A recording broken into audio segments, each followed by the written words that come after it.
Mutesi ava mu Rwanda yaje hano abanza gukora uburaya, kwiteka, icyo twita kwiteka, kwicuruza. Kwicuruza. Nta hantu Pastor Mutesi yakwinjira nta kwinjira. Mutesi yabanje kwicuruza aza kurongorwa, urugo ruranga. Ushobora kuba ari we muntu wateye umwaka ubukwe bwa Pastor Mutesi cyangwa urugo rwa Pastor Mutesi na Feredina. Hadutse urukundo rwa Pirate. Afata urwo kabiri ajya mu rwo gatatu, niwe yatangiye itorero bita n'amayumba. Hari ijambo rimwe Feredina yambwira avuga ati giye dushobora guhura ntwaye nka kugonga. Reka ko yarabizi neza akagenda n'imodoka ngenda n'amaguru, ariko narababaye mu mutima wanjye. Hari abandi bantu bakeneye abadamu bameze nka kuri Asia ameze. Hari n'ijambo Mutesi yavuze ubwo yakoraga ikiganiro kuri Gira Neza, avuga ati ndagusezeye nimba hari icyo wishyuza uce mu gikari, kandi abana banjye bari bafite umuntu wari waremeye kumfasha. Ariko akimara kumva mvuga ngo nakiri 10,000 bya Pastor Mutesi, yarambwiye ati Sandrine ibyo Slim Jesus. Yes, reka tubifurize ibi byiza mese mutubana namwe umunsi ku wundi. By'umwihariko wakoze subscribe kuzi channel zose, Imana iguhe umugisha. Tugira umugisha wo kwakira umukozi w'Imana, Prophet. Agiye n'umukobwa n'umama bamwita Prophet. Sandrine umeze neza? Yego meze neza. Yego tugwaye ikaze. Murakoze. Gereza so mikoro kugira ngo tubashe kubayeza amajwi ameze neza. Yego. Reka tubanze dusenge yambaza Imana kugira ngo ize kubana natwe muri iki kiganiro. Mwami Imana yacu, Mana nziza, Imana yo kwizerwa, Imana yo kwiringirwa. Mwami Imana twongeye gushima no kuguhimbaza, wabanye natwe mu minsi itambutse, wagaragaje kunesha kwawe nta gikuba cyacitse n'uhabwa icyubahiro. Aka kanya turaguhamagaye kugira ngo bane natwe udushyigikire, Mwuka Wera tuyobore iki kiganiro. Nyiringabo Imana, abantu baza kugikurikirana kigero kibakura naho kibageza, tubigusabye twizeye mu izina rya Yesu Kristo umwami wacu, amen. Eko urakoze kubanza kudushyira imbere y'Imana ngo twizere ko ikiganiro tujye kugikora neza. Yego, Mwuka Wera nawe atuyobore. Umwuka Wera arabana natwe. Yego. Wambaye ikanzu nziza cyane. Iyi ni y'amateka. Aya mateka ubwo. Oya, ingi aza kubikubwira mu kanya. Ari ukuntu umuntu aguha gift nyine wakuvuga kadahari ukituriza, ariko ni y'amateka. Yakarika. Hakubura nawe rero kameye mutu. Bwana nawe yambaye umukumbuye. Oya. Cyangwa ushaka kuvuga ati ibuka byabihe. Oya, iyi kanzu irambera no mu buzima busanzwe. Yego. Kandi n'ukuri ndi mwiza. Ya kubera Kristo ari muri njyewe, uyu mubiri utwambaye wo uzabora. Yego. Ya rero kuba Kristo ari muri nge, kandi n'ukuri ndamushima umwami wanjye, ndanyuzwe. Yego. Amakuru y'iminsi ko twatuburanye. Amakuru meze neza, dusohoza abakunzi bacu no kuri by'umwihariko abantu bakoze sabone kuri Duhinduke TV. Yego. Ni intwari nubwo benshi baguma bambaza ngo ariko kubera iki iyo tukubona ku rugendo busa neza, ariko twakubona kuri Duhinduke tukabona urijimye bimeze bite? Ariko abantu bose ntabwo ariko bagira iyerekwa. Tubibutse ko ikiganiro cyafashwe na telefone n'icyafashwe na kamera ntabwo bigomba gusa. Ya rero ntibakabure kudukurikira ngo badushyigikire, bakore sabone, kuko nta mwana uvuka agahita akura, kandi n'ukuri aho Imana igejeje turayishimira, nubwo biba bitoroshye. Akaba ari umuntu ushobora kugira iyerekwa mu gani wawe akagira kuna vatire kambasha kuba nahindura rino shusho. Imana ikorera mu bantu. Umuntu umwe Mose yigeze abwira Imana ngo ndashaka kunyiyereka, ariko Imana iramubwira ati mwana wanjye Mose, ntabwo umuntu ashobora kumbona amaso ku maso, ahubwo umuntu azajya mbona nyuze mu wundi. Rero kenshi wumva umuntu akubwira ngo nabonye Imana igenda n'amaguru, burya hari umuntu uba wumviye umwuka. Turabyizeye neza ko cyane ko abagenda bamamagara ngo Sandrine ibiganiro byawe biratwubaka, turabikunda. Ibyo rero iyo watangiye kubona abafana na kamera iba iri inyuma. Imana iguhe. Amen. Nari maze bisi gukumbuye hari abantu bagiye mpamagara bakambwira ngo umuntu bita Sandrine impamvu tutari kumubona muri iyi minsi ari no mu masengesho. Ari bisi yo gusenga byo by'umwihariko hari nabo tuba dufatanije mu isengesho yego rero ntagomba ndi njyenyine na online turahura n'abantu tugasenga yego rero ntabwo nari maze iminsi ntari kuboneka ariko nari nihugikanye n'Imana yanjye kandi nukuri Imana irakora turayibona maze iminsi ndi mu masengesho yego utagusenga muri bwa buryo bwa video ntago bya video mbizi cyose cyo nuko nsenga Imana yo mu ijuru kandi iranshyigikira ibana nanjye cyane rero nukuri hari n'umuntu hano bajya ati ariko umuhanuzi ni umuntu ubomeze uti ntabwo rero guhanura ari ugutitira nta nubwo ari ukuvuga mu ndimi umuhanuzi yemerwa ibyo yahanuye bisohoye uburyo bwa video rero kuvuga ni bwa bundi hari abakozi b'Imana muri iyi minsi basigaye bajya mu cyumba bakiherera barangiza bakohereza tu video oya ibyo kujya mu cyumba ukiherera byo ntago mbizi icyo nzi cyo nuko nemera ko umuntu ashobora kuguhamagara no kuri telefone mugasenga kandi Imana ikururuka kubera yuko Imana yacu ibera hose icyarimwe yego Sandrine reka twinjire mu kiganiro cyacu mu minsi yashize ngira ngo saga zose zaje kuri social media hagati y'umuntu bita Ferdinand na Pastor Mutesi ngira ngo niwe muntu wa mbere wazihagurukije kuzihagurutsa rero nawe waba untayemo hari ukuntu rumva iyo ugiye ku isoko icyo usanze kigurika nicyo uhaha waba warumvisemo ijwi ryanjye se oya nyine kugira ngo iryo jwi ryawe turimenye nuko waje kuri social media ukavuga ngo ibi bintu mwaye mubizi kujya kuri social media ukabivuga yego ntabwo ari ikosa nese ushatse kuvuga iz'amajwi izo nagaragaye mvuga oya ndugushaka duhere hasi nivuga ngo mu minsi yashize social media zaje kuri saga zaje kuri social media zose hagati ya Pastor Mutesi nawe na Ferdinand n'umuntu bita Steven ucyo kiganiro tuye kuganiraho niwe muntu wazitangije sibyo uraza uravuga ngo Pastor Mutesi yagurwariye umugabo urumva abantu baza batera comment nyinshi bavuga ngo umukozi w'Imana Pastor Mutesi ibyo uyu mukozi w'Imana Sandrine avuga nibyo abandi bakavuga ngo Sandrine ibintu uvuga arabeshya urumva comment nyinshi wagiye uzakira nyuma y'ibyo byose ubukwe burabaye ubukwe baranje uravuga ngo mbere y'uko uravuga ngo nubwo bwose uriya mugabo ajye kubana na Pastor Mutesi azangarukira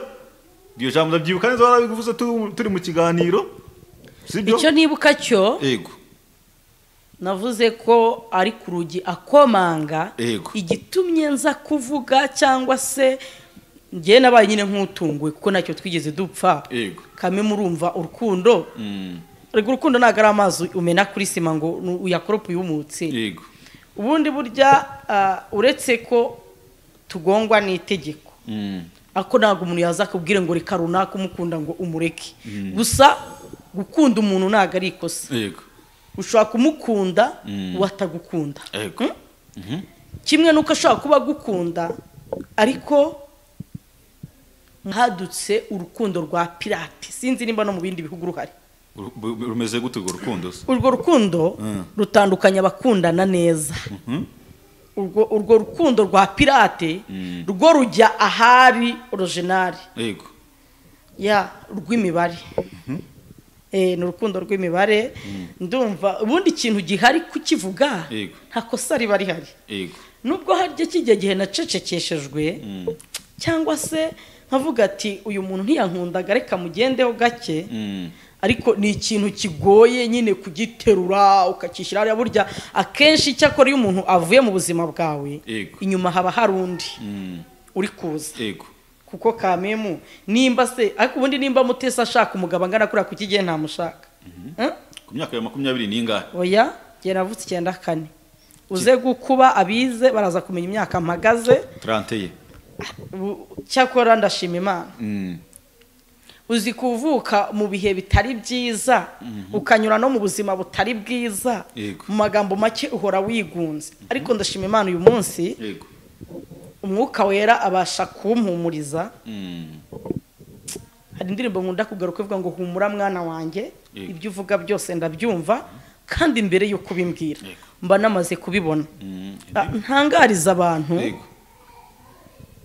bareke gukinira mu mitima y'abandi y'abagenzi babo ko naje gusanga ikintu ukorera mu isi cyose uzakishyura hari abantu baruvuze ngo abantu basigaye bafite inkundo za pirate cyangwa umuntu agasiga urukundo rwa originali yangiza agasanga urwa pirate hariho waririmbye ngo wirukira gushuka abana we oya ariko mureke babwire yararirimbye sibyo ako mujye mureka nadukurikiye bamwenyure ugasiga gusanga nindakaririmbye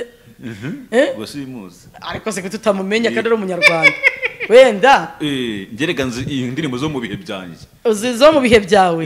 we nine wowe nago birashoboka ko ntawe uragusiga kandi utaramwanze ariko wagize ngo erega abahanzi bacu nyarwanda buragenda nabemera cyane ko nanjye mu minsi iri imbere ndaba ndi guhanga uretse ko ndabampanga nyine za mwuka wera kubera ko anganje cyane ubu nta rukundo rwinshi mfite ubwo ubu nanjye nkeneye urunyereka reka ubu nta rukundo ugifite urwawe ahubwo ubu umuntu uzanshotora yego azameze nk'umuntu ufashe arya babita gute ijangara umuntu uzanshotora oya cyangwa nk'umuntu ufashe essence yajyaga gaterema umuriro oya rura rukundo rw'ibijwangara ruhita umuriro wakwamasha rugahita uzima siho nshaka turashaka urukundo rwimbitse ya rero ibyo nyine bitangwa n'Imana tu kandi niyo ibyo bitabaho ntago ijuru twabura kuritaha ariko buriya bari abahanzi akenshi uzabitondere nubwo ndi yesinera kuvuga ngo uriya muntu ahinjira indirimbo ntawe uzi akonze kumuzi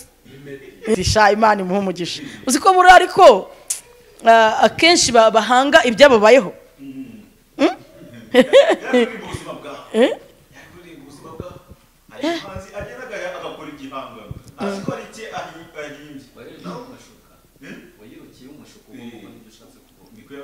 oya nyine ni Meddy wabivuze ese jewe nyine nanjye ngiye ku ruhande rwanjye nkurikije urukundo nari mfite ahita numva nta wundi urugira ako nyine gukunda udafite biba bisaba nyine urukundo rufite n'ibikorwa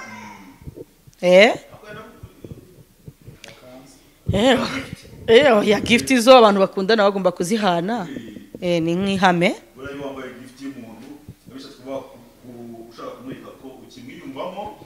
cyangwa umukumbuye ntago wavuga ngo uramukumbuye kuko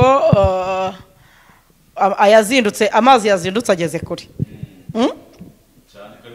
amazi yazindutse ageze kure igifite agaciro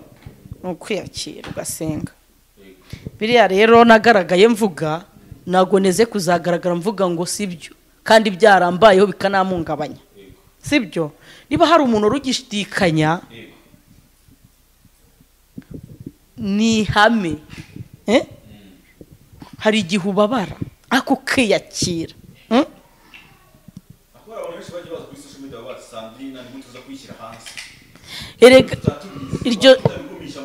iryo jambo na Fred nararimbajije avuga ati Sandrine ko wishyize hanze ndamwata umuntu wanshyize hanze ntago ari njye wishyize hanze ni Fred na wanshyize hanze ese kumbe dore ukuntu ibintu byatangiye kuba nari kubabara nkaniyakira nubwo ari bwo bwa mbere nari n'ikintu nka kiriya yego byarashobokaga cyane ariko nahamagawe n'umunyamakuru yego arangije arambwira ati ibintu biri kuba urabizi yego turaganira nyine kuko n'ubundi twari dusanzwe tuziranye ariko nari ndi mu buriri hahandi no kurya byari byanze kubera urukundo disi nagombaga guhangana nabyo yego deja narangiza nkiyakira yego urabihangana nabyo urangije ukazajya urarabumva twa turirimbo twa Meddy ngo wirukira ugusiga ugasiga ugusanga ibyo nta kibazo ibyo nta kibazo ahubwo kumva umuntu akwanze ntanyurwe nuko akwanze ahubwo akagushyira no hanze yego voice akazitanga yego haba ku waduhuje haba ku banyamakuru nibaza ukuntu umuntu agiye kumvuga yego ndi no mu kababaro ntaraniyakira nabati gerekanze mbyivugire ko nubundi warabibonaga kuko ku bantu bakunze cyanga bahuye n'ibikomere byaragaragaraga ko uko nagaragaye mvuga kirya gihe ubusi ko mvuga nshatse kuvuga ngo ubu narakiriye ko nyine natawe wase wabenzwe ku munsi oya kubengwa ntago ari uko babyita nugutabwa ubengwa n'umufiyanse yego ariko umuntu mwasangiye akabisi nagahiye nagaba kubenza ubwo abakujugunye rero ubu ugomba kwiyakira Imana ikazagira ite kazagutoragura cyangwa ikohereza umuntu ibaze ko yagufashe nk'imyanda sha oya ntago yafashe nk'imyanda uruhande rumwe ngenda mwumva aragira ati giye nari kujya ngaruka nkakureba yego ariko kugaruka kundeba nanjye ngasanga na agaciro bimaye noneho narebana nakwibuka ko Mutesi ari umukozi w'Imana agaragara avuga ko ari umukozi w'Imana avuga ati sinkwiye gusangira umugabo nawe bate kamuharire ngiye narakiranutse hariya yego kandi nta bundi buryo byagombaga kugaragaramo nubwo hari aho batavuga ngo nk'umukozi w'Imana ni gute wari ufite umugabo mudasezeranye ugasenga bikemera yego ari ukuntu umuntu muba mutarasezeranye ariko afite ibyo yakwijeje yego kandi nzi ko nasabye Imana imbabazi ya ndumva aho twahasimbuka twikomereza dufite byinshi byo kuvuga yego uretse gato hari abantu uvuze ngo bira byose wabikoze kubera amajwi yawe yashyizwe hanze yego yashyizwe hanze nande na Fredina Fredina na Pastor Mutesi utuntu kw'amajwi kumva nta tuntu bahuriyeho none se urumva we ntago yashyize amajwi hanze ndi kuvuga ariko yavuze uwo ndiwe uwabibwira umunyamakuru yego avuga ko ikibazo mfite cyonyine ari ubukene kandi ko kubwo bukene burahari kuko kugeza ubu ni Satani akoreragamo yego ibikoresho nayubakishije hari kenkayori nabifatagamo aho bita kwa Mansera n'undi nakoreraga baranyizera ko nta muntu nigeze mpemukira bankopa ibikoresho byubaka iseta ngiye nta butaka ngira i Kigali ariko nakodesheje ubutaka ko hari ukuntu n'ubutaka buri gupfa ubusa ukavuga ati naterekamo iseta nkabyaza umusaruro ibikoresho barabimpa birimo amabati amatara amasima ndetse n'ibindi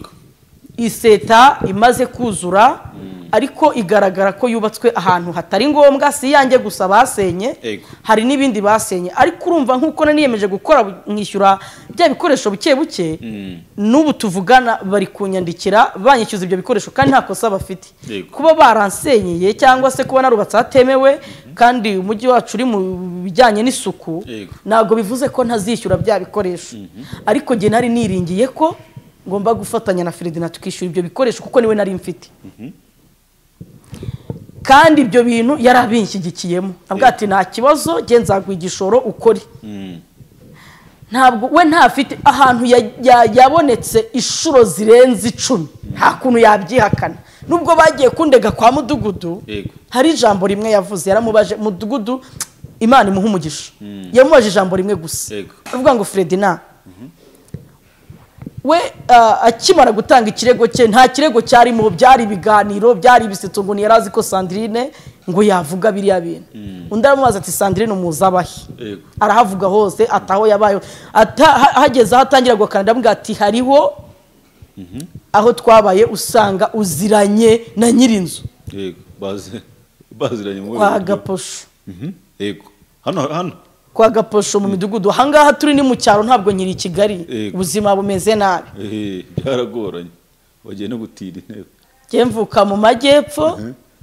ubu ndi mu majyepfo yego ariko Imana izangirira neza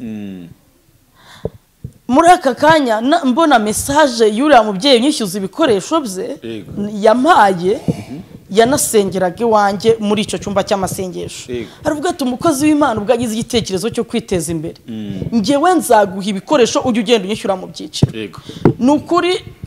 hari uko nagiye mwishyura mu byiciro ariko ngeraho ndananirwa kuko ibyo bikoresho byari byinshi urabona ibikoresho by'ubwubatsi uko byagenda kose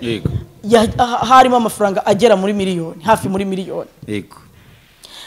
Ariko ntabwo n'ubundi simvuga ko ntazayamuha, ndizeye ko Imana izanshoboza. Birampangayikishije cyane. Yego, ihangane. Kandi nzi ko bizakunda. Ubuzima bwose umuntu agezemo agomba kubwakira. Ntago nyiri i Kigali, ndatekereza ko nawe wahabonye ko atari i Kigali. Tubwira abantu ibintu biri ukuri. Nibyo ngewe naherutse gukora ikiganiro mvuga ngo abantu bajye bavuga ukuri. Ntago navuye i Kigali rero kuko mpanze. Ubuzima bw'i Kigali bwakunaniye? Ubuzima bw'i Kigali bwarananiye. Ubwo hari umuntu wari wiyemeje kunyishyurira inzu, avugana na nyirinzu amuha umunsi, igihe kigeze cyo kwishyura inzu telefone yiwe turayibura. Biba ngombwa rero ko mva i Kigali nza gutura mu karere ka Kamonyi. Ubuzima bwa hano bwo buzoroha. Imana niyo iyobora umuntu, urumva byanze bikunze uri umubyeyi ufite abana biga, ukava muri Kigali ukajya muri Kamonyi. Nta cyizere cy'amashuri yabo mfite, ko namuvandimwe uhari, nta n'umurimo mpafite, ariko mfite Imana yo mu ijuru, ndayizeye. Icyo nshatse kuvuga ni kimwe, iyo ufite umuntu muri kumwe burya na kredi wayifata ubonye uyiguha, kuko nibi bikoresho nafashe bisa nka kredi, kandi uyu mubyeyi yarihanganye. Haciyeho igihe rero kitari gitoya, yanyandikiye arambwira ngo mbese mama Pasiteri uribuka ideni mumfitiye? Banyita mama Pasiteri kuko narabasengeye, twarasenganye, kandi mu by'ukuri nawe aba yaranguye akeneye gucuruza. Amafaranga muri munangahe? Amafaranga musigayemo agera mu 200 muri 700 gutyo. Ntago ndateranya neza kuko nagiye nishura mu byiciro, ariko nzika Imana ifite amaboko. Twabonye Ungu hagafita umaze kugira abakunzi benshi. Twabonye abantu Imana yagiye igirira neza. Naga ari giye yakwigirizaho nkana. Abakunzi ndabafite, ariko kubera ko hari ukuntu utabushoboye kwihererana umuntu ngo umubwire ikibazo cyawe, umubwire byose, ndatekereza ko mbaye ndincakura nk'abandi, nago naba ngikoresha telefone ibiganiro. Nakabaye mfite kamera, ariko kwirwanira sinjya mbishobora, negereza ubushake bw'Imana. Rero birashoka ko n'umuntu yaguhamagara agira ngo yumve ko umubwira ikibazo ufite, ariko mu by'ukuri umuntu yakurikiye ikiganiro aba yumvize ikibazo ufite, ntago ari ngombwa kujya kumusaba ngo umubwire ibibazo byawe, ahubwo nawe abagukeneyemo irindi humure ndetse n'isengesho. Imana ibigufashemo, cyangwa hari abakunzi bawe Imana ishobora gukoresha ibitangaza bavuga ati gute Sandrina wagira ibibazo nk'ibi ngibi ntutuganirize ngo tubashe kuba twagira uburyo bumwe cyangwa se ubundi tugufashamo, iryo deni rikabasha kuba ryakishyurwa ukagaruka hano mu mujyi wa Kigali. Nk'ubu ngubu kugira ngo mbashe kuba nagera hano byamfashe igihe kinini, urumva kugira ngo umuntu akore urugendo rufate hafi isaha n'imodoka aba ari urugendo rurerure cyane. Reka tugane ku ibyo tube tubiretse, ngira ngo abakunzi bawe n'abakunzi b'urugendo n'abakunzi baduhinduke TV n'abakunzi ba Slim Jesus TV n'abakunzi ba Pastor Juste arigeshano yitwa gute ukuri nyako babyumvishe, niba hari igihumbi cyawe n'igihumbi cyanjye bishobora kugira icyo byahindurira Sandrina akagira uburyo abashwa yakikirira iyo deni. Ngira ngo mwese murabizi afite umuryango, kandi nta muntu afite wundi babasha kuba bafatanya inshingano z'urugo, niwe muntu wenyine biba biri ku murwe. Reka tugane ku yindi ngingo. Mu minsi yashize twagiye tubona umuntu bita Pastor Mutesi akoze ubukwe n'umuntu bita Feridina. Urangije ndibuka mu kiganiro twakoranye bwashize nimaze kubikwaza mu kanya, ariko uretse ko wabikwepye ntubisubize neza, ntushobora kuba ari we muntu wateye umwaka ubukwe bwa Pastor Mutesi, cyangwa urugo rwa Pastor Mutesi na Feridina rukaba rugeze ahantu aho umuntu adashobora kuba yafata umwanya ngo ajye mu kwa buki, ahubwo ari kuza kuri social media ajya kwisobanura. Simbizi nimba uko ndi bugusobanurire uri buze kunyumva,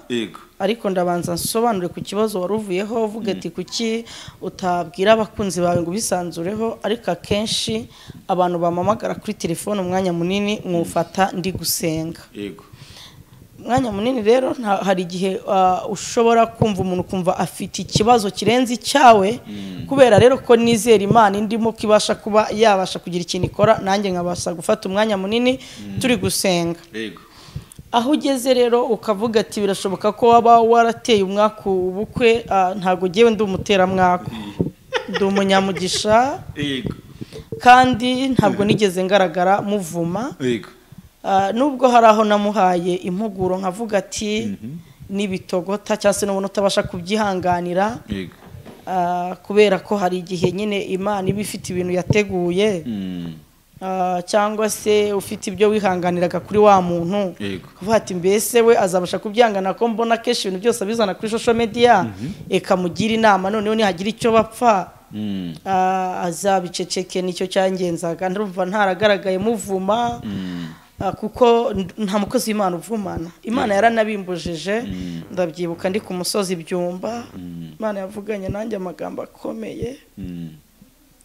irambwira ati mwana wanjye akanwa kawe nako guhesha umugisha nagara ko kuvuma abantu irambwira ati nuvuma umuntu nzagushyigikira bimugereho ariko nta bugingo uzabona urumva iryo jambo kuntu rikomeye yego akenshi usanga n'aba twita ba Bill Gates baharanira ubugingo yego abakire tuzi abatunzi yego iyo umubwenge Imana izaguha ubugingo arishima iyo azi ko hari ibintu akora bishobora gutuma abubona yego kuri iyi shuro nta kintu wakwizeza ngo kuko ushobora kuba uri gukora nabi ejo ugakora neza rero ubwo bugingo Imana yambwiye ngenda bukunda yego ntago nafata igihe cyo kuvuma umuntu ahubwo hari ibintu biba ku muntu ari nk'ibintu yagizemo uruhare cyangwa se ari nk'ibintu kandi ibintu byanze bikunze jewe Sandrine nuzi ukandegesha video nakoze ukandegesha amagambo navuze biragoye ko nzayikura ya rero ikintu ufite mu ruhare biragoye ko avuga ati kandi icyo nagusobanura cyose kuri uyu muryango abantu bavuga ati ni iby'abakeba nekereza ko hagaragaye abantu benshi bavuga ati n'ubundi hari hahishwe byinshi biragaragaye biki n'ibiki ariko ndumva naragaragaye mvuga ati ninde wamubwiye kuva mu cyare ko yari umugeni yego nago rero ngiye biriya famiye mfite igihe cyo kuguhangana nayo ahubwo ndumva ashaka ko Imana inyubaka ku buryo hari ikiganiro Claude yageze kuvuga ngo nta hantu Pastor Mutesi yakwinjira ngo ngewe Claude ntakwinjira ahubwo byaba byiza nanjye Imana ingenjereje gutyo yego kuko hari ijambo rimwe Ferdinand ambwira avuga ati giye dushobora guhura ntwaye nka kugonga reka ko yarabizi neza akagenda n'imodoka ngenda n'amaguru ariko narababaye mu mutima wanjye ngo yakugonga nagize agahinda kenshi ndavuga ati buri impamvu bambwiye kuri abari baparitse imodoka ku biro by'umudugudu yego ihangane arambwira ngo wagombaga kumbikira ibanga ugatuza ati aho nari ngiye wari uhazi yego ako kubera ko kenshi baganiraga nyine turi kumwe akambwira ati nyine ni trike ntago ari ibintu by'ukuri genda nubwo nari nzi ko abantu bakora ibintu by'ibinyoma kandi nekereza ko impamvu namwe mukimvugisha cyangwa mukinganiriza nuko mubizi neza ko hari akarengane mfite ariko nta muntu wakamara uretse Imana hari abantu benshi mwagiye mwakira ku macano yanyu ariko mudashobora kongera kwakira cyane kabisa kuko mwabavumbuyeho amakosa ntago muzigera mumbonaho ikosa ningira umukunzi nzababwira ko mufite nabinyemerera ko mbivuga yego nimpindurirwa ubuzima nzabibamenyesha abakunzi banjye bishime kandi nanone hari ibyo umuntu atavuga ntago waza hano ngo uvuge ngo naburaye oya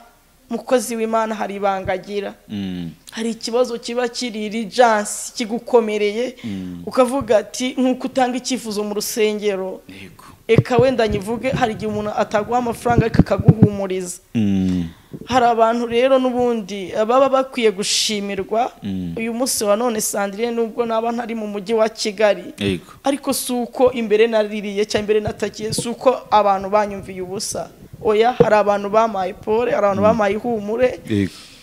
kubera yuko benshi bari bazi ko ntari no gukora restaurant yanjye yahombye itari gukora ya rero ikintu ndi kukubwira nyine yanteye guhita njya kwiga imodoka kugira ngo byanteye guhita njya kwiga imodoka ndavuga ati umuntu niba mbwiye ngo twahura twayakangonga basazangonge nanjye ndi mu modoka numva nyine nigiriye icyizere ariko ntituzahure ngenda n'amaguru Imana izambabarire sinzahure nawe ngenda n'amaguru niba yaravukiye amezi 9 nanjye nkavukira amezi 9 Imana ibyumve ntibazarinde kungonga ahubwo bibaze ariko urumva kwizera kuba waba wabuze na miliyoni wishura waguhaye ibikoresho ahubwo ugahitamo kujya kwiga imodoka kugira ngo atazakugongesha kugira ngo basi hari ukuntu nyine abantu hano baba bafite n'imodoka zitari gukora cyangwa ugahura n'umukire adafite perime ukaba wamutwara tu bati hari igihe naza ugishyira muri rompuwe ntwaye nawe umuntu atwaye ashaka kungonga agasanga nanjye iyo atwaye nanjye wenda niyo ntwaye cyangwa se nda ntwaye nirenziye kuko njye nigirira icyizere Imana itaremeye ko mpfa 94 navutse mu kwezi kwa 3 ndumva ukwezi kumwe nari mfite kijya gihe abantu bajugunye iminja gihe itarime ko mfa kijya gihe ubu naga aribwo napfa nanubwo yanyica nabi yego nose byose yabikubwiraga ari kumwe na Pastor Mutesi yego yarakubwiye ngo ngiye niduhura nzakugonga ni kwa kundi nyine umugabo yari kumwe n'umugore we hari ukuntu ashyira mu byo bwiyemezi ariko n'umutima ungonga ntiyawubona ko ntacyo twapfuye ariko nyine yaravuza ko kantu mpita ngashyira mu mutwe mpita nkandika ku mutima avuga ati genda vanjya kwiga imodoka urumva umuntu mwakundanye imyaka 2 sibyo ugiye kumva mu kanwa mugabo we yemera umwaka n'igice igihe cyose cyose mwamaranye kitari hasi y'umwaka urumva igihe kingana n'umwaka n'igihe kirekire amezi 12 iminsi 330 ningahe mwamaranye n'umuntu wajya kumva arakubwiye ngo ngiye niduhura nzakugonga bishatse kuvuga ko kuko ntiyari kukugonga gusa ngo gusigure muzima oya wanapfa burya wanapfa ariko kubera nyine nabonye ko arivugiye imbere y'abayobozi numvaga ari story ariko ndishyira ku mutima kandi nibuka n'urukundo twagiranye ariko nanone nkavuga ati menya ndi mu mandazi iyo umuntu afashe umwanzuro wo kugenda akagenda atambwiye akabashyizeho iri jambo ati wowe bino bintu washyize hanze wagombaga kubiceceka ntago nyine yatumaga mvuga ngo umubwire impamvu ariko nageze ndamusobanura ndamuga ati rwose ari amajwi mubyara we yasohoye biragoye ko bayakina ntahari kandi mibereye kandi ngaragaza ko ndenganye ntacyo dupfuye wagombaga rero kunsezera avuga ati yo ngusezera wari kwiyahura kugira urukundo rwinshi ndavuga ati rero nimba yandinze kwiyahura nabwo nagwanyanga ahubwo nawe yiboneye wenda hari ubutabazi cyangwa se burya ingo zose nubwo zicana imbabura naga abantu bose barya bimwe ariko nzi ko nanjye ntacyo ntari nakoze nabonye abantu bagira ibyo banshinja ariko baca umugani mu kinyarwanda ngo inkoni ikubise mu cye wirenze urugo abantu bajye birinda kwihutira muri komenti kudutuka kuko umuntu niwe ubuzi urugendo rwe n'undi waruvuze ngo yarakubwiye ngo ni gute ujya muri social media ukajya kuvuga biriya bintu byose ibi bintu waranze kubivuga baratubwiye ngo mbafitiye ibanga nzabavugira umuntu ababitse byinshi ntabwo ibyo mbitse mbivuze nyuma y'ubukwe ibi ndi kuvuga burya amarangamutima ya muntu niyamuyobora kandi ukayoborwa iby'ukuri bihari mu byo wabwiwe nibura muri 5 ukavuga kimwe rero ntekereza ko mu rubanza mu mudugudu nzagenda mbabwiraho n'ubundi uko byagenze ntago nubwo navuze ati mudugudu aba yanditse urupapuro urubanza rugakomeza ariko si igihe wari wareze rero Fred naravuze ati jewe nareze kubw'impamvu y'umuryango nashatsemo hari komite y'umudugudu iyo ibintu bivuzwe nk'uko byaravuye mu buyobozi ugomba kuvuga ukuri kose akimara kuvuga rero ko aho nabaye hose twabaga turi kumwe mudugudu yaramubwiye ngo birangirira aha ntago ndi bubandikire avuga se urashaka ko bakwandikira iki ati jewe mwari kunyandikira urupapuro rugenda kuri polisi bagasiba biriya biganiro Sandrine yakoze ndangije haraho amajwi basohoye amajwi nanjye navuze ngo nanjye harimo amagambo navuze aransenya nabwo ndisenya rero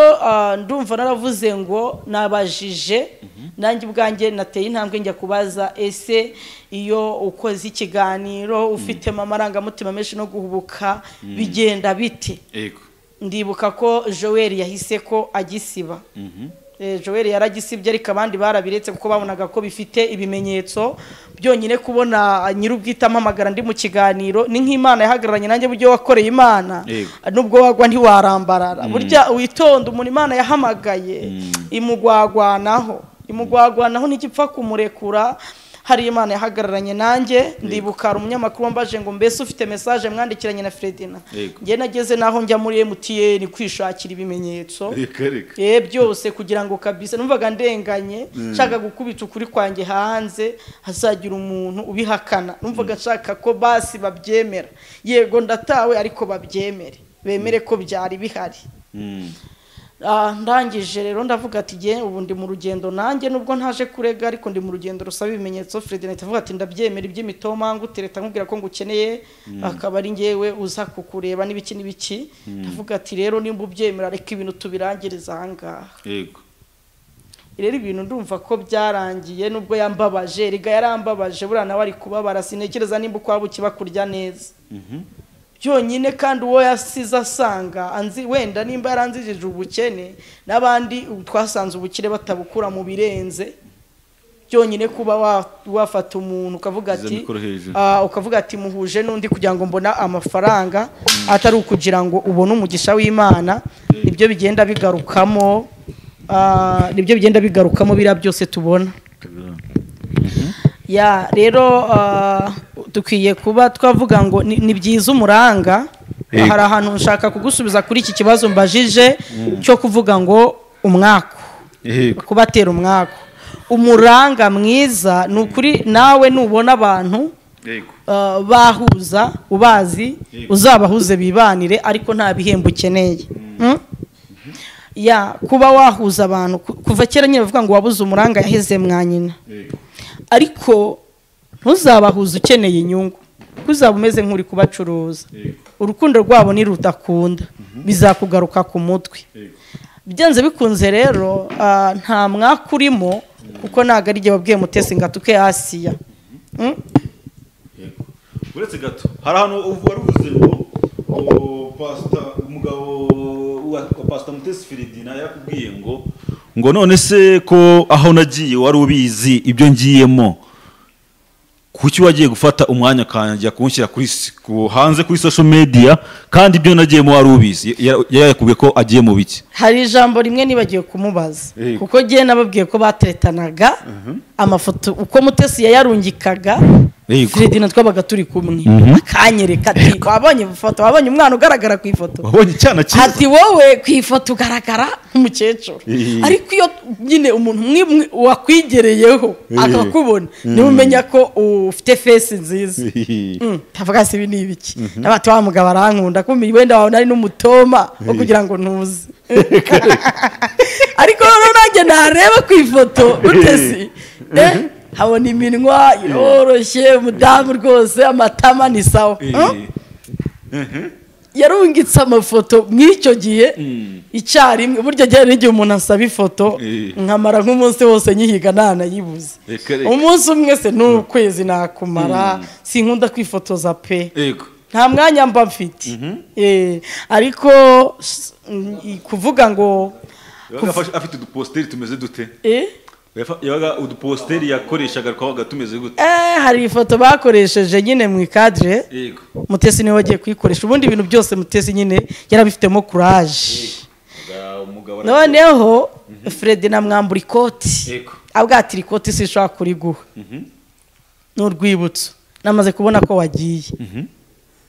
ibaze mw'icyo gihe barakoresheje ifoto Mutesi yarayikoresheje nekereza ko ari nabwo bari baravuye mu miryango ariko umugabo akagaruka iwawe gusa urumva yaranshakiraga amahoro yaje gusezera babyita gusezera mbimenya kumukingira nakahaguma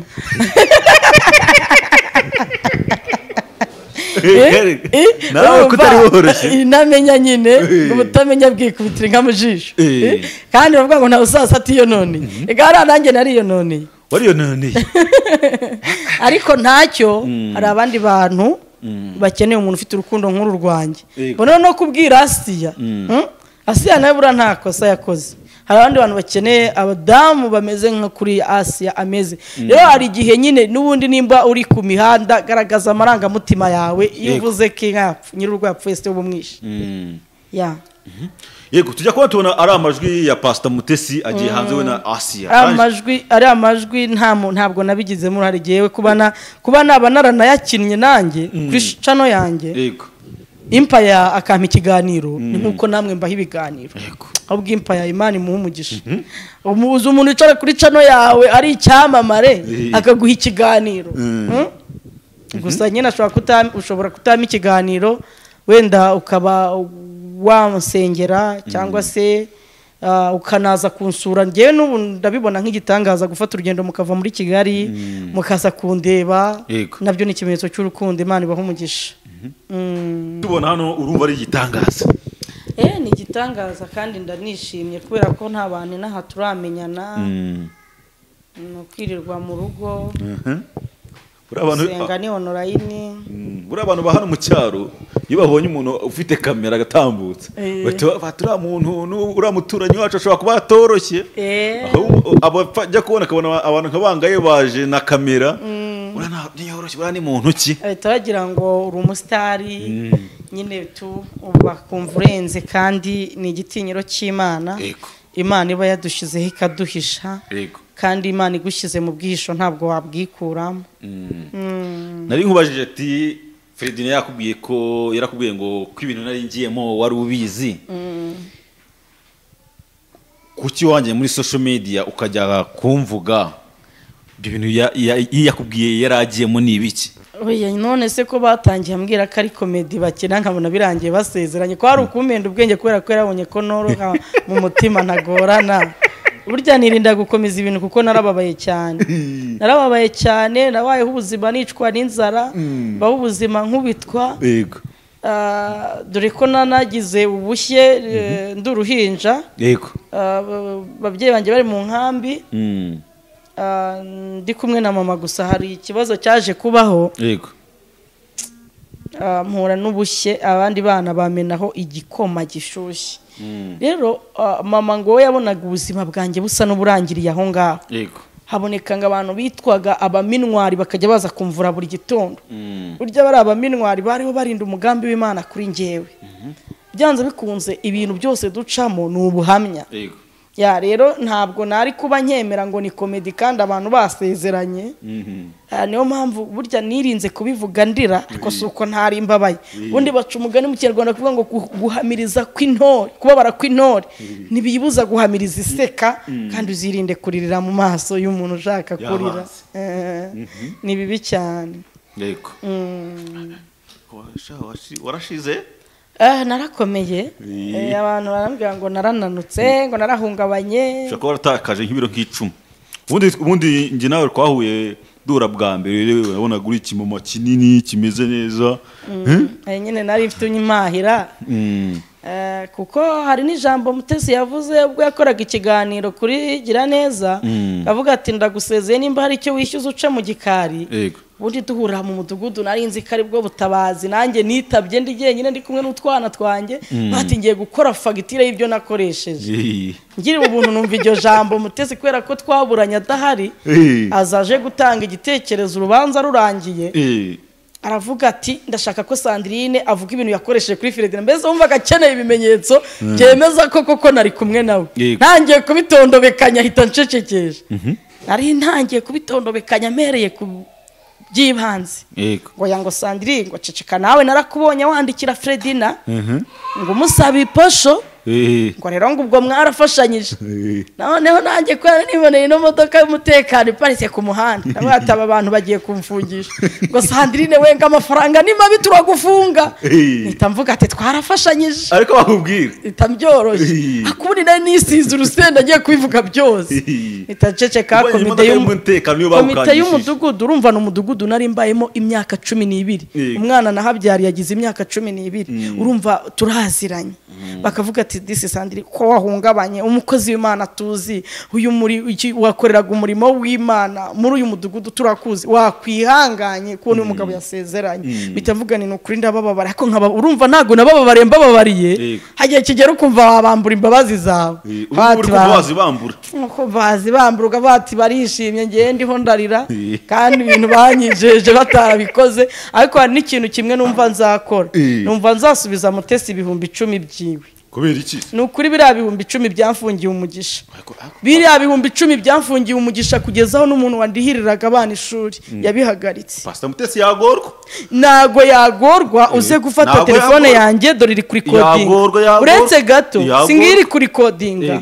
nuko ariyo ndi gufatisha ikiganiro mba nkweretse hari ibintu abantu bavuga mukabatera amabuye abana banjye muzabaze nago bigeze bicara batiga urumva ariko uyu munsi wa none bari mu bana batabonye bilete bari mu bana bari kwangara hano mu cyaro badafite abaterankunga kandi abana banjye bari bafite umuntu wari waremeye kumfasha ariko akimara kumva mvuga ngo nakiri 10,000 bya Pastor Mutesi yarambwiye ati Sandrine ibyo 10,000 bizagufasha ibintu byose urambabaje kuri umukozi w'Imana twemera ayo mafaranga yafatiye iki ndamwinginga ndamubwira ati nukuri yashyize kuri mobile money sije wayamusabye ariko nukuri Imana nincira inzira ngongera kubona amafaranga ye Mutesi nzamusubiza 10,000 bye kuko nundi nta muheza arimo tuvuye mu mudugudu biremejwe ko nari nziranye n'umugabo we ari ubufasha wenda yanyishyura inzu ariko ntiyama 10,000 ngewe amafaranga nimbona amafaranga ni muri Mutesi nzayihiga cyangwa nge no kurigira neza musubize 10,000 byiwe ejo atazanavuga ati Sandrine mama amafaranga yanjye icyakora yahaye abana mu ntoki baguze bombo sinyazi ariko giye mobile money niyo mwajya muri MTN naranayiberetse ba Juste message narayiberetse Juste narayikweretse message ni 10,000 Mutesi yamaye rero nibwo bwa mbere nari mpuye nawe bwacenjya mu bitaro njya mu bitaro kubera ihungabana bari kumbwira ngo ninjye kumuha ikiganiro rero kubera ko mudugudu wari uhayoboye wari utuyoboye aho nari ntuye n'umwana mwiza pe ntakunda abantu bashwana yoroshye ibintu aravuga ati Sandrine genda wicarane na Mutesi dore no mubyeyi ahubwo yibone umuterankunga genda wicarane nawe yakubone umuterankunga nyine kubera ukuntu yagaragaza akambwira Sandrine nzakurera muri social media ntago nzagusenya namwe ngo nujye kundimira itaka no mu biganiro narabimubwiye kuri record yarekuye iriya record sintekereza ko Mutesi yaba yarekuye yabitekereje iriya record yarambabaje yaje mvuye mu bitaro iriya record yasohotse mvuye mu bitaro ndaryama mera mu buriri mburumbaza ngo bimeze ute telefone zose zamamagaraga sinashakaga kuzitaba nukuri hari ibintu biba ukabona upfuye utanirereye abana rero Imana nincira inzira ntago nongeye kuvugana na Mutesi kuva yasohora ari amajwi hanze ari amajwi twayavuganiye kuri telefone ya Fredina ari jye umwihamagariye Pastor Mutesi none yageze kwa Pastor Mutesi gute saa 8 za ninjoro saa 7 gutyo mu masaa 7 z'ijoro kuri telefone ya Fredina ni hari amajwi yatangiriye buriya ntabwo ngitinya kuvuga ikintu kuko nzi ko iyo cyazamo n'amatiku leta yacu ibiti bishyira hanze MTN nayo ikabyoroshya igagaragaza ikintu cyaturutse ntimuzongere kugira ubwoba ngo ubusenga amajwi ninde oya babibereka ni ibintu biri online bishatse kuva ko ari amajwi ntabwo wakwiyoberanya bishatse kuva ko ari amajwi Pastor Mutesi muri kuvugana ari we wayakize hanze none se karige nawe twari tuyafite urumva ndi ninde nyine ababurana ari babiri umwe abayigiza nkana nubwo byambabaje abantu bakambwira ngo ariko disi wamuhambukiye we ngo ariko icyo bitweretse nuko wari uri kumwe na Fredina koko ati kuko bari kugutsimba kubivuga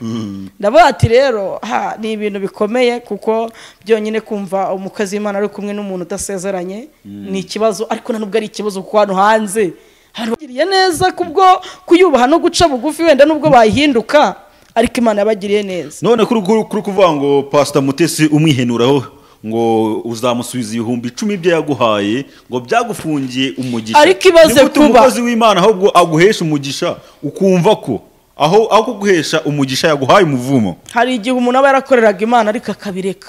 ari amafaranga yambereye umuvumo amarira akomeye cyane mfite n'Imana yo mu ijuru byumve kandi igiye mvuga ukuri sinyamvuga ikinyoma byarambabaje kandi nawe wamfashaga kurihira abana mu cyubahiro cyawe sinkuvuze n'ukuri ndahamya ntashidikanya ntago ari Imana yakubwiye ngo bihagarike ariko wenda Imana igiye gukoresha undi cyangwa se nawe uzitekerezaho wumve ko naje kuri social media cyangwa nakiriye ari amafaranga ntabizi we ni ngo nitike yaramaye yo kujya guhura nawe abakunzi banjye beshi bari babaye bavuga ngo ugiye guhura na Mutesi mu buhe buryo urani mukeba muricarana mu buhe buryo umugabo afite wowe umuzi imbere n'inyuma mu maranye igihe none muricarana mu buhe buryo byose byajya mu matwi yanjye nkahita ndwara nkaremba bene data mujye muvuga ukuri mujye muvuga ukuri rero ndibuka ko naho nari ndi mu bitaro hari umuntu Imana yakoresheje w'umuturanyi wanjye anyishyurira ibitaro buriya nubwo nimutse nkava hariya muri Kinyinya n'ahantu nakoreye umurimo w'Imana n'ahantu nagiriye umugisha navuga ko nanyazwe ariko Imana niyongera ku bushobozi kancira inzira nekeza ko nundi nzasubirayo kuko njyana na rota mbona ndi Imana mbwe ngo nzagutabara aho wasebeye rero nago nahavuye mu mugambi w'Imana kubera ko Imana ikunda ko abari bakuze umeze nabi bazakubona umeze neza uri gute umukozi w'Imana amafaranga ahereza abantu ntago ari wabwa mbere ibyo bintu byumvise kuko numvise Juste mu minsi yashize twakoranye ikiganiro aje avuga ngo Pastor Mutesi yamuhereje amafaranga 100,000 amaze kumeza amafaranga 100,000 kuva uwo munsi ntago yongeye kwakira amafaranga aturutse ajya kuri ya nimero ye ngo yahise afatwa n'ubukene bwa danje namba nawe ni 100,000 ariko 10,000 10,000 niyo wabijyana ku isoko nta kintu wahaha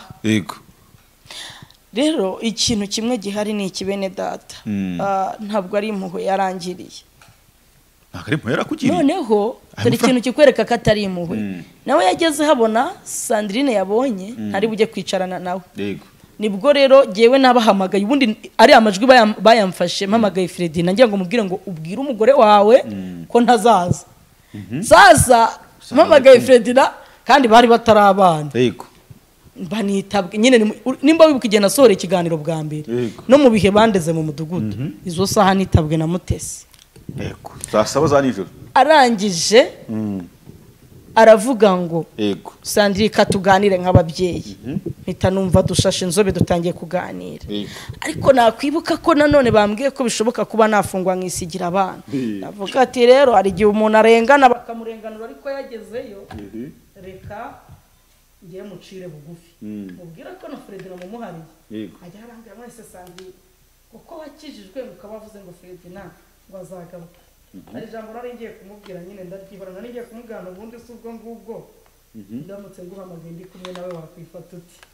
nibuka ko ari umuntu nyine unduta ushobora kumubabaza muri ubwo buryo bwo kumubwira iryo jambo nawe akambabaza mu bundi buryo nyine mpitamo kumubwira hari ukuntu uvuga amagambo meza atari uko bikunze ari ukubera ibihe ndamubwira muti nanjye sinari norohewe bagiye kunshyira hanze sinumvise ko nanjye nikubise hasi kandi ndakwinginze abantu baratwiteguye ntuzansenye ikintu cyaje kumbabaza ni kimwe harimo n'ijambo navuze ngo ese ko muvuga ko naguye abandi bahagaze byanze bikunze na umuntu ushaka kuri kose aba agomba kureba video ya mbere Sandrine nza gutanga ubuhamya nza gutanga ubuhamya hari aho nababwiraga ukuntu Fredina yasangaga story zimeze kwa Mutesi akaza akazimbwira mu by'ukuri mbonereho gushimira umuntu wanguriye igitenge hari umuntu wambonye muri buriya buhamya ndi kuvuga ukuntu Fredina yambwiye ati Mutesi afite ibitenge 100 wowe nta na kimugira urumva uwo muntu nta birongoranwa akeneye kandi koko nimba ibyo bitenge 100 Mutesi yarapfunduye mare mu cyumba cye akabyereka Fredina muri fiançaye yabo ako Imana yagiye itabara abakene koko Imana yagiye itabara abasingomata ntacyo mfite nzakwereka wowe uzankunda ariko nzakwereka umutima wanjye kandi nzagusengera Imana ntago nzakwereka ibitenge ijana ntabihari ntabyo mfite ntago nzakwereka ibirongoranwa bidahari. Rero ntago abantu badafite ibyo bagaragaza muhumure ntago muzabura gukundwa rwose. Nimukangarurire zino story z'uyu mudamu uretse ko nawe akunda social media nka nyine nawe yagiye gupostinga just agira ngo amuvugeho yagira ngo amuvugeho. Nimukazingarure kuko nawe abakeneye kuvugwa kandi ntago yanyishyuye na biriya 10,000 nzabimusubiza. Imana nimpa amafaranga nyine hari ukuntu ibyo 10,000 nabyo nabibona nkabibona abana banjye bashonje n'igihe gishize nakabaye narayamusubije ariko ndababaye simbizi wenda hari abo turi kumwe hano b'ababyeyi hari nabo turi kumwe batarabyara. Reba ubuze minerevare y'umwana wawe kubera 10,000 biturutse runaka wakwishima. Rero biri mu byatumye mvuga ngo ndasebye nimutsaho narindi n'ubundi nimba minerevare y'abana ihagaze no kwishyura inzu byarahagaze ndindi yomva muri Kigali. Bene data mucunge murebe Imana abantu basenga izarizo kuko sinigeze ngaragara muvuma navuze ibyabaye ariko imigisha yanjye yari ifunze n'abahanuzi barabibona barabihanura suko tudasenga suko tutiyiriza ubusa. Ariko hari ikintu gikurwaho no kukivuga na nyir'ubwite akamenya ko wamumenye. Ese nimba yarangiriye impuhwe ku kinyuma yaho ntacyo yampaye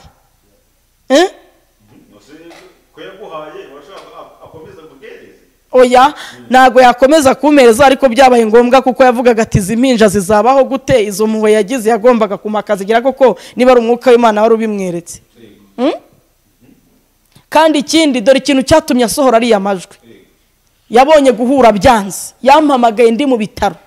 ndavuga ati ndi kumwe na muganga nyuma niyongeye no kumenya nimba koko ndi mu bitaro cyangwa ntahari ahubwo yahise ajugunya ajya gusohora amajwi noneho ndushaho kuremba. Ese koko urwo n'urukundo bene da urugendo rwanjye nawe ko nari ndimo mvuga ngo wenda mpemukiwe na Ferdinand none se ubwo Mutesi we yanyereye imbuto kujya gujugunya amajwi hanze mubwiye ko ndi mu bitaro.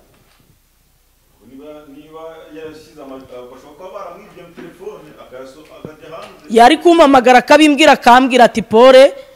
ariko nubwo yashyize hanze jewe umuntu wese wumvisha ari amajwi yampamagaye avuga ngo tubonye gihamya nyayo irenze iyo twari dufite koko wa mugabo aragutaye agusigiye iki. Nabati ntacyo nsigiye ariko mfite Imana. Burya umuntu naguta abagutaye mu maboko y'Imana kereka utazi gusenga. Mu kuva ibice byaho bibiri hariho amagambo meza cyane ngo mama wa Mose ananiwe guhora amuhisha amubohera kato agapfundikiza ibumba n'ubushishi agata amushyira mu rufunzo ariko ngo mushiki wa Mose aramwitarura ngo amenye uko biri buze kugenda kubera ko Imana yari yateguye ko gutabwa kwa Mose ari wo mugisha we. Imana ibuza amahoro umukobwa wa Farawo amanurwa no kwiyuhagira ibaza kugira ngo umwana w'umwami ajye kwiyuhagira mu rufunzo kwari ukugira ngo abone Mose ngo nuko ngabona kato aragapfundura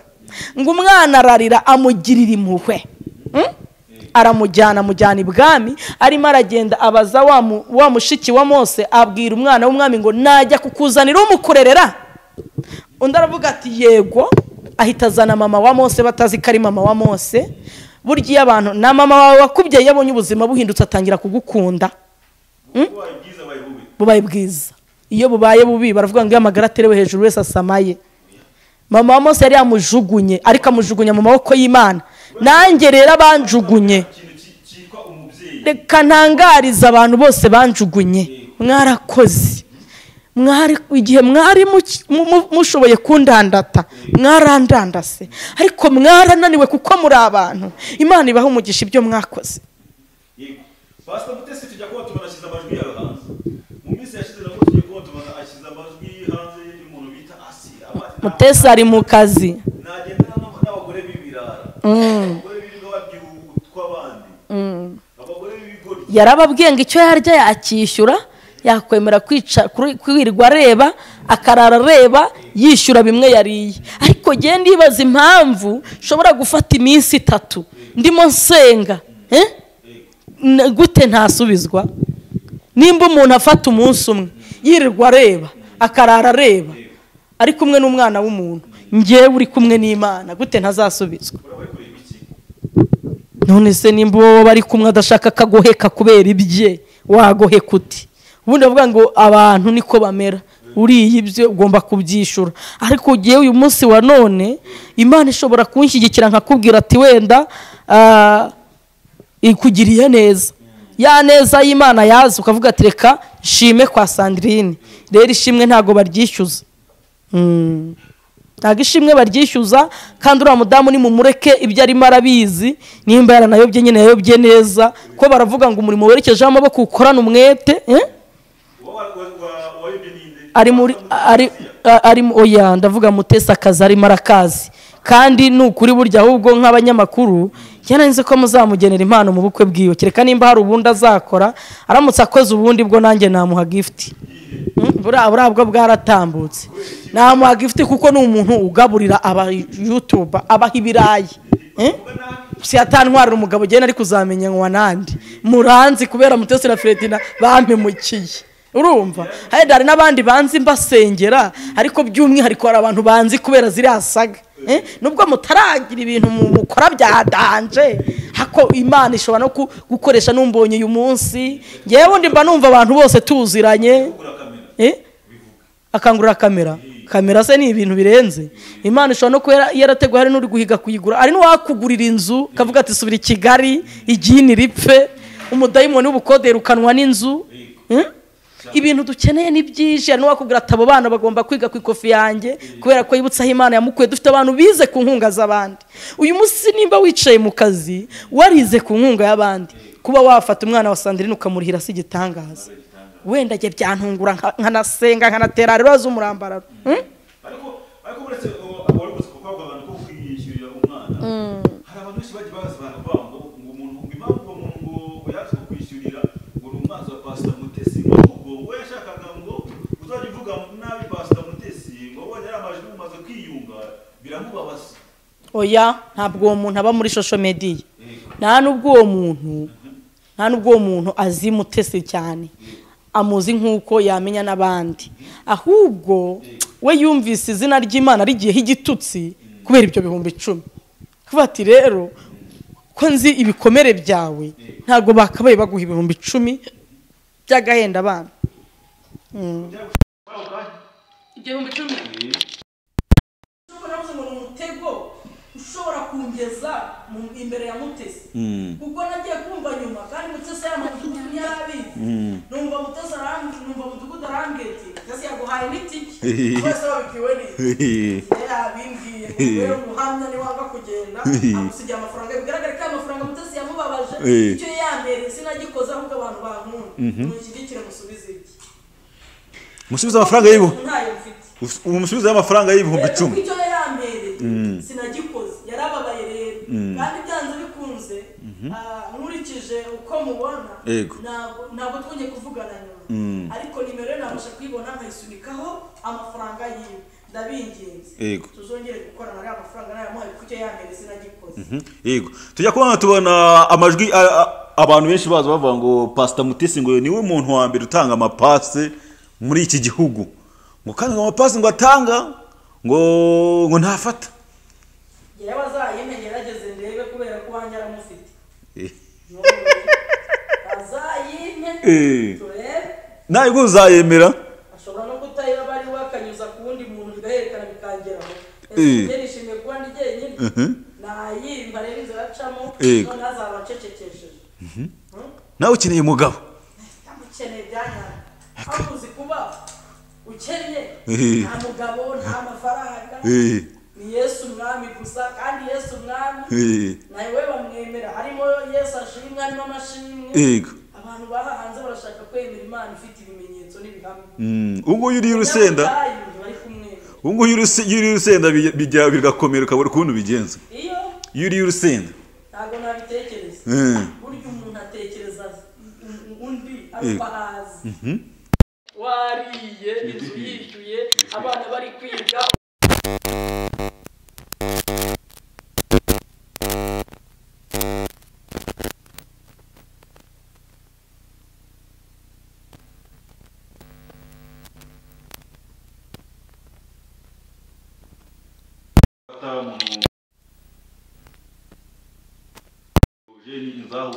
ukamuhereza pasi bita Steven ngo hari abakoze amakosa ni gute nawe uko twatuzi ko nawe wari single wari utarabona umugabo kuko utafashe iyo pasi aho kugira ngo uyihereze uriya nawe ubashe kuba wayihereza oya nasenge mbona umugabo nibwo azatuza impamvu uri kumushyira ku nkeke ubu turabara ushobora kuba amarira yanjye kugera ku mana amarira yawe nasenge numara kubona umugabo nibwo azagira amahoro none uyu munsi ndashaka kuvugisha ukuri ubu ngubu mu masengesho usenga bati Pastor Mutesi ntakagira amahoro mbere yuko ntarabona mbona umugabo yego uko wagiriye uriya ntuzambe umugabo uvuye ahandi kundi mugore kereka baratandukanye bari mu divorce yarasabye divorce yarayihawe yego nta kibazo ariko afite urugo ntabwo nshaka umugabo batonganira ngo Yakobo yafukuraga iriba akaritonganira yaruhutse ukageze Rehoboti rero ngewe ubundi gushaka Rehoboti ibyo batonganira ntabwo mbikeneye pe kandi nabwiye Imana ndayibwira ati Imana urabizi neza ko iyo ntasezera Ferdinand atansezeye kandi iyo umuntu atagusezeye ni ikimenyetso cy'uko mukiri kumwe cyakora Mutesi nawe buri aricaye aganiriza Ferdinand avuga ati umuntu kuki utamusezera aramubwira ati genda umunsezerere Mutesi nawe hari ibintu akora nkabona kabisa yishyize down umwuka w'Imana azo kubwira kujya gusezera umuntu utateretse utazi aho bahuriye utazi ibihe bagiranye ariko byari byiza bitaba byiza simba nkibivuga n'ubu nuko wanshotoye simba nshaka kubivuga ariko umuntu akumbura icyo yariye nagakumbura icyo atari umwana umwe yaravuze ati iwacu twebwe twaburaye undi aramubwira ati basi yo murya umugati kandi ntibanawuzi iyo story rero byari bigoye ko ihagarara yagumeje amubaza ati umugati ni iki ibintu nk'ibyo ntabwo rero ngewe ndi igiti ngewe ndi umuntu umutima wanjye ntago ari ibuye bya bintu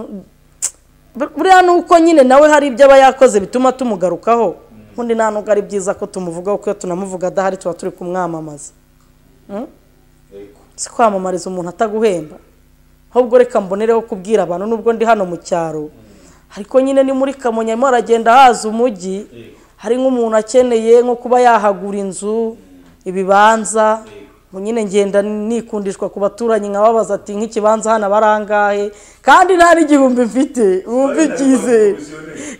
ngewe ni ukuri kw'Imana ukeneye ikibanza nakurangira ngenda mbikunda navuga ati nk'iki kibanza Imana ikimpaye nyatoraguye nakigura urumva cyangwa ati nk'iyi nzu rwose ihagurutse gutya abarangahe amakuru namaze kuyakabuta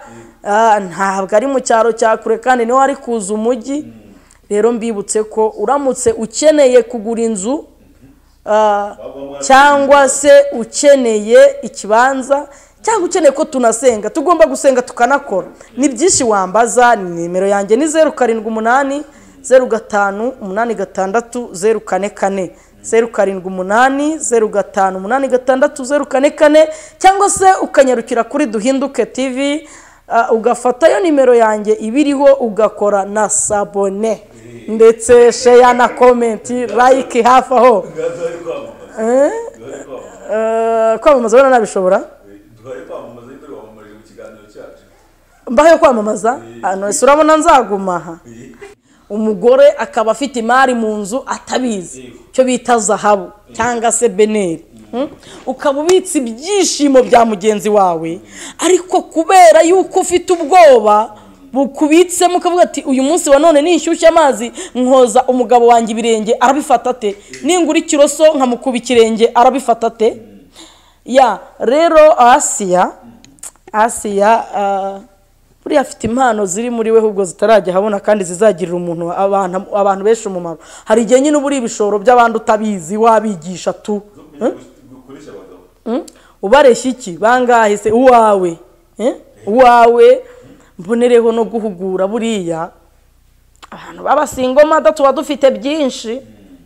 mujye mutwigiraho cyangwa se mwitondera ibyo tuvuga tuba tubifitiye inararibonye twabagira inama kubera ko erega hari ikintu iyo ubonye ibintu byawe bya mbere byanze tangira no kwiga kuvuga ati kanegera abakuze. Ariko nigeze nganiriza umubyeyi ukuze ndamubaza ngo ni igiki umuntu uri mu myaka 80 70 yicuza mu buzima bwe bwose. Yarambwiye ngo yicuza igihe cyatakoresheje neza, igihe yari ari mu mbaraga z'ubusore. Rero mu by'ukuri biragatsindwa kuba umugabo yagushakaho ibyishimo akabibura, umugore akagushakaho ibyishimo akabibura. Rero ubwenge burarahurwa.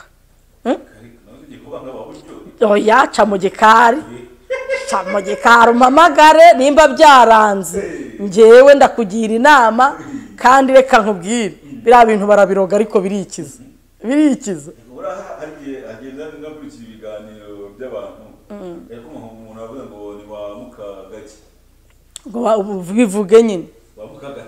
ba Mukagatare se babaho n'uburozi. Hari igihe n'umuntu mubana mu rugo akakuroga akagufunga umutwe akawuboroka kandi biriya bintu ni mu mutwe. None se urabona nabambyaye gatatu nta kintu nzi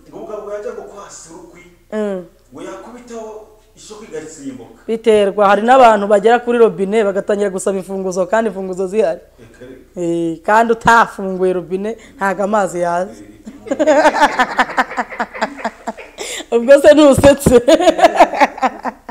urasetse n'ubwo uyu munsi wa none mfite byinshi ndi gusengera ubwo nyine ubutumye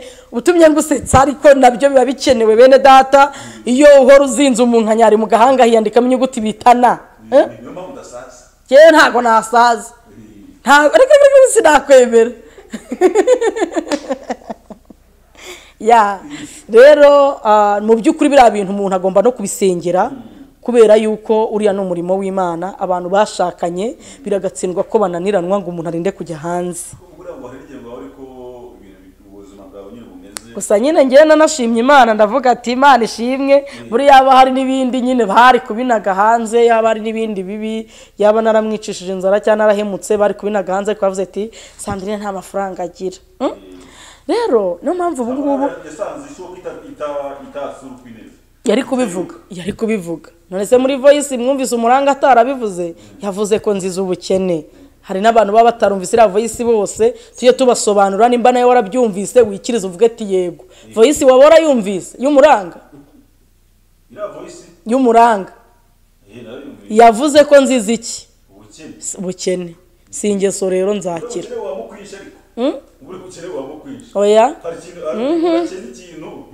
Oya bakivuga mu mazina abanyarwanda ntiturya indimi ntabwo tujya duca ku mpande tuvuga ikintu mu mazina yacyo. Rero kandi kubikwemeza nta mumaro kuko narwo nenda kubana nawe wowe ntabwo ari ngombwa kubikwemeza. Si ngombwa kwisobanura iyo umuntu isobanuye cyane arisobanya. Ahubwo dore ikintu kimwe gihari amaboko y'Imana yarandamiye. Warahamishe undinda amenyo ya rubanda wandinze ku biciro ry'imigani yarampishe. Sadreka twigane ku musozo ube butumwa wagenera abakunzi bawe dore n'amasaha yadufashe tubashe kuba twasubira mu mujyi wa Kigali twebwe bwana bwatugora hano mwahashobora umva imbeho hari imbeho harakonje ariko nyine aho ubuzima bukujyanye niho ujya igihe burya hari igihe kikubera mwarimu nukuri ntabwo nanjye nyine nago na kamemo urumva kuva i Kigali ariho umuhanzi waririmbye aravuga ngo Nyabarongo ngo kuko kwambuka nza ngo byambijije icyuya ngo no kwambuka mvi Kigali ngo nabyo bizambiza icyuya ariko nyine ngiye nkigera aha ngaha narahakunze ndavuga ati nubwo nta gakondo mpafite njye Imana yihampaye nanayishima, impaye gakondo hano hantu Kigali nkajya nyijyamo nk'umushyitsi nanayishima, ariko kuko yampaye isezerano